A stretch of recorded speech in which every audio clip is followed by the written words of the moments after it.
In the 1920s, a few architects in the USSR began working on many, mostly government-funded buildings in a new architectural style: constructivism, the art of the future. Many European countries gladly embraced this new style, and thus much of their architecture also followed suit. Great glass panes for walls, massive windows, and many abstract shapes began to show up in other architecture, and are now a prevalent part of how we see our modern world. These ideas, however, started with a single man and a revolution. Vladimir Tatlin was born in the Russian Empire on the 28th of December, 1885. Tatlin enrolled into the Moscow School of Painting, Sculpture, and Architecture, where he found his true passion: art. In the following years, he proceeded to study at the Kharkiv Art School, where he would pick up on the Ukrainian language. He successfully completed his studies at N. Silvestrov Penza Art School in Penza in 1910. During this time, Tatlin also found a new talent: singing. He sang in Ukrainian and even performed as such abroad. Due to both his iconic paintings and his skills as a musician, Tatlin would travel to various locations around the world for both concerts and art events. But perhaps one of the most memorable events for Vladimir Tatlin was his trip to Paris in 1913, where he would see a series of wooden reliefs by Pablo Picasso that sparked something inside Tatlin: an idea. Though Tatlin began work on a series of counter-reliefs that would be known as the beginning of the constructivist art movement, his ideas just wouldn't stick until something game-changing happened. And lucky for him, that something was just around the corner. On the 28th of June 1914, Archduke Franz Ferdinand of Austria was assassinated while visiting Sarajevo, and the world fell into chaos.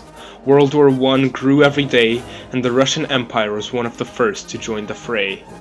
However, the Empire was ill-equipped to fight a war. Though they had grand masses on their western front, those masses often lacked weapons, medical supplies, and rations. What they had was very sparse and drained the already lacking resources of the Empire even more. On September 5, 1915, the Tsar Nicholas II assumed control of the armies on the front to raise morale, and left the Empress Alexandra in charge of the country. The public could tell that the government was now in the hands of the incompetent, and they took it as a chance to rebel.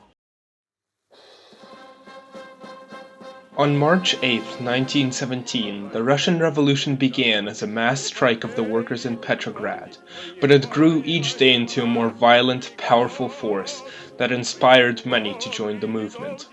Sweeping aside the Romanov dynasty, the public created the Provisional Government, which managed to hold power for about 8 months before the Red Guard, a force led by the Bolsheviks, toppled them as well.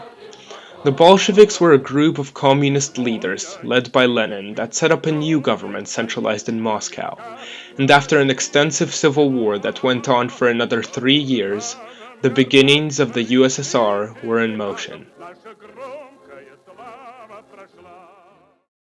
Suddenly, the people felt inspired. With a clean slate, new ideas began going around.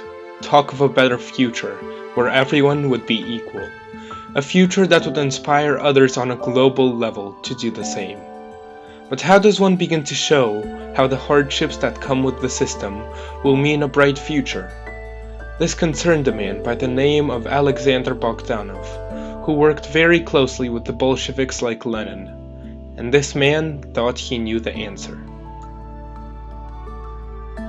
As Max Rosenfeld, a skilled artist, designer, and historian of mainly Ukrainian architecture said, he was convinced that the key to appeal to the proletarians was creating a new culture using art, and not just any art, but art they could understand. Bogdanov was the first one to look at the work of Tatlin and others, and say that this is what the proles needed. At the time he proposed this in 1918, Lenin was not impressed. In fact, Bogdanov was kicked off the Council of the Bolsheviks and later arrested under Lenin's order. But the ideas stayed and were quickly proved right. In 1919, Vladimir Tatlin got to show his ideas to a greater audience. He had designed the monument to the Third International, also known as Tatlin's Tower, and his design struck awe into all. According to Rosenfeld, it didn't even matter what it meant or how much it would cost. Just the idea, the power of this giant tower that looked entirely unlike anything the proles had seen before was enough. Many art pieces in the constructivist style began integrating themselves into the new culture. Suddenly, the big art exhibits of the USSR would be showcasing pieces that didn't seem to have much purpose, except for being a fantastical mix of geometric shapes. Vladimir Tatlin's ideas were now mainstream, and so he continued with various designs and counter-reliefs throughout the years.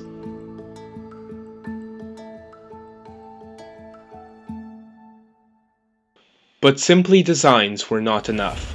Many felt the need to do more, to have something that could be seen every day by the working class, that would remind them of the bright future they're working towards. Enter Moisey Ginsburg.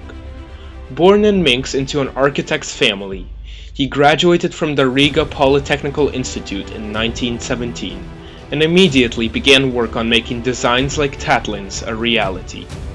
In 1924, Moisey formed the Organization of Contemporary Architects, or OSA, and then proceeded to publish a book by the name of Style and Epoch, which served as a sort of manifesto for constructivist architects.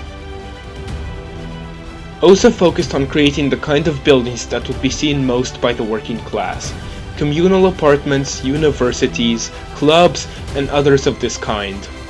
Moisey Ginsburg created one of the first communal houses, the Gostrak Apartments, and 3 years later he made the Narkomfin building, which was a fantastical contrast to the houses nearby. However, funding was low and foreigners weren't ready to fund a country they now saw as a threat, so OSA had to look elsewhere to get the money for their projects. But who would favor buildings that appeal to the working class as their own form of socialist propaganda? The government. Suddenly, the biggest problem for these architects was solved, and there was no limit to what they could create.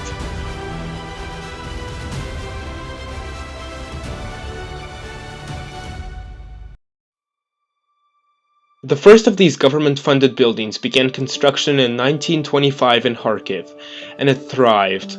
The building was known as the Держпром and was the most spacious building in the world for over 10 years until the New York skyscrapers were constructed. However, the building was on an entirely different level compared to others of its time, and fascinated many with its unique forms of symmetry, overhead walkways and interlinked towers, all made of concrete, which was a material rarely used in construction before. The people of Kharkiv finally got a sense of the fantastical architecture of the future that was constructivism, and would get to see many more examples in the coming years as many Ukrainian architects followed suit. Though the architectural style was instantly recognizable, few understood what the deeper connection was between all of these surreal meshes of geometric shapes. The reality was that there was none. No deeper connection was needed, because constructivist buildings were designed as Alexander Bogdanov had intended, to be understood by all. Constructivism tried to attain a universal form, and was a minimalistic, experimental art form that was rarely emotional. Due to the lack of true artistic purpose with these buildings, the architects could afford to try new things and break through new frontiers in their craft. Unfortunately, the style didn't last long in the Soviet Union. By 1932, the state took full control of architectural profession and steered it in favor of Stalinist architecture. But the legacy that the men like Tatlin, Bogdanov, and Moisey had created would last. Constructivism began to show up all over Europe and would revive itself as a primary art form in England in the 1970s. But that wasn't all. The experimental tendencies of the art allowed the world to discover new building materials like glass, metal, and concrete, and showed that architecture could be creative, yet fully functional at the same time. This has been Constructivist Architecture by Vasil Terapov. Thank you for watching.